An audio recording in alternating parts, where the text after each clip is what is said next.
এই যে সামনে দেখা যাচ্ছে Everest base camp. Everest base ক্যাম্পটা স্থাপন করা হয়েছে কম্বু গ্লেসিয়ারের উপরে।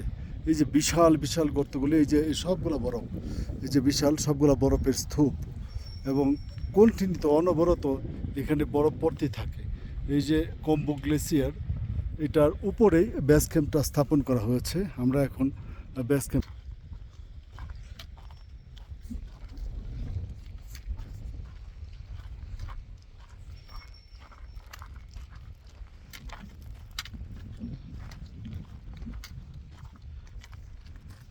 এখান থেকে বিশ্বের যত পর্বতারোহী আছে, যারা 8,000 মিটার উচ্চতার পর্বত সামিট করতে চায়, বিশেষ করে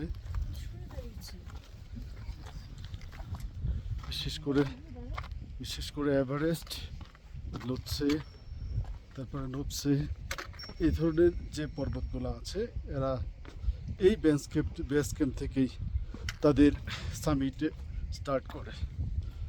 এভারেস্ট বেস ক্যাম্পে আমরা এখন নামতেছি।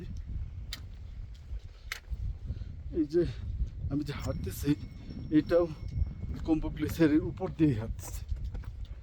একটা হর্স দাঁড়িয়ে আছে। হ্যালো,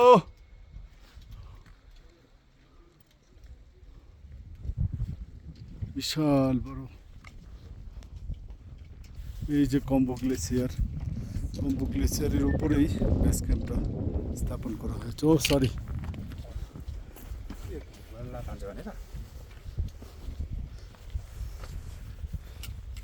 এইটাই সেই কম্বু গ্লেসিয়ার। ওই পাশে ক্যাম্পগুলো দেখা যাচ্ছে।